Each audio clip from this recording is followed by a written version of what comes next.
एक छोटे बच्चे की ईमानदारी। एक समय की बात है, चंदनपुर नाम का एक राज्य था।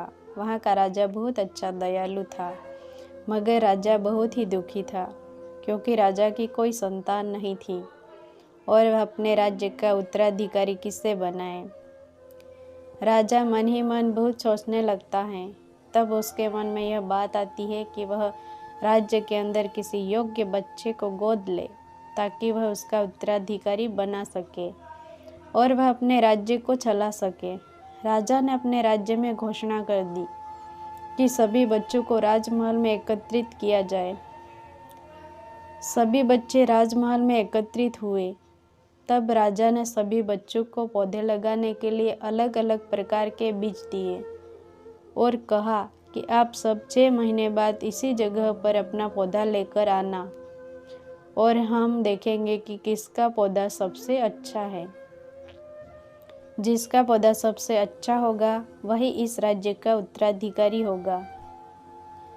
सभी बच्चे अपने अपने बीज लेकर घर चले गए। सभी ने अपने गमले में बीज लगा दिए, लेकिन एक बच्चा ऐसा था जिसके काफ़ी समय बीत जाने के बाद भी गमले में से बीज नहीं निकला। लेकिन वह रोज़ उसकी देखभाल करता था और रोज़ उस पौधे को पानी देता था। देखते ही देखते 3 महीने बीत गए। बच्चा परेशान हो गया। तभी उसकी माँ ने कहा कि बेटा धैर्य रखो, कुछ बीजों को फलने में ज़्यादा वक्त लगता है। और वह पौधे को सींचता रहा।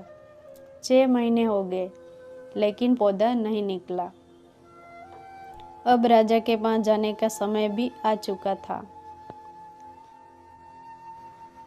लेकिन वह डरा हुआ था कि सभी बच्चों के गमलों में तो पौधे होंगे और उसका गमला खाली है। लेकिन वह बच्चा ईमानदार था, इसलिए उसने वहां जाकर देखा। सारे बच्चे राजमहल में आ चुके थे। कुछ बच्चे जोश से भरे हुए थे क्योंकि उनके अंदर राज्य का उत्तराधिकारी बनने की प्रबल लालसा थी। राजा ने आदेश दिया कि सभी बच्चे अपने अपने गमले दिखाएं।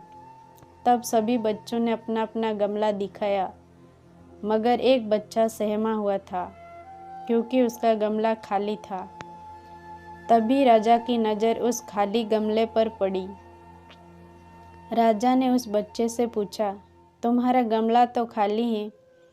तब उस बच्चे ने राजा को उत्तर दिया कि मैंने इस गमले में आपने जो बीज दिए थे वो बीज भी अच्छे से लगाए और पानी भी अच्छे से दिया और मैंने इस गमले की 6 महीने तक देखभाल भी अच्छे से की, लेकिन मेरा पौधा अभी तक नहीं निकला। तब राजा ने उस बच्चे की ईमानदारी से बहुत खुश हुआ कि उसका गमला खाली है, फिर भी वह हिम्मत करके यहाँ आया।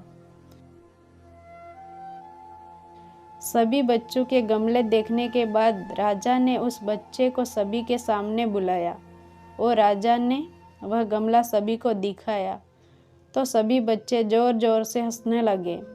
तब राजा ने कहा, शांत हो जाइए। आप सबको मैंने जो बीज दिए थे वो सब बीज खराब थे। आप चाहे कितनी भी मेहनत कर लेते, उसमें से पौधा कभी नहीं निकलता। इसलिए आप सब ने राज्य का उत्तराधिकारी बनने के लिए नकली बीज लगा कर लाए हो। लेकिन इस बच्चे ने ऐसा नहीं किया क्योंकि मैंने जो बीज दिए थे वो कभी भी नहीं उग सकते।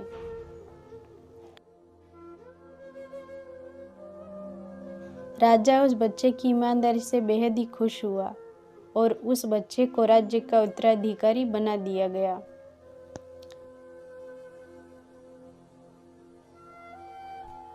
इस कहानी से हमें यह शिक्षा मिलती है कि परिस्थिति चाहे कैसी भी हो, लेकिन बेईमानी कभी नहीं करनी चाहिए। अपने अंदर ईमानदारी का होना बहुत ही जरूरी है। अगर हम खुद के साथ ईमानदार हैं तो जीवन में कभी भी असफल नहीं हो सकते।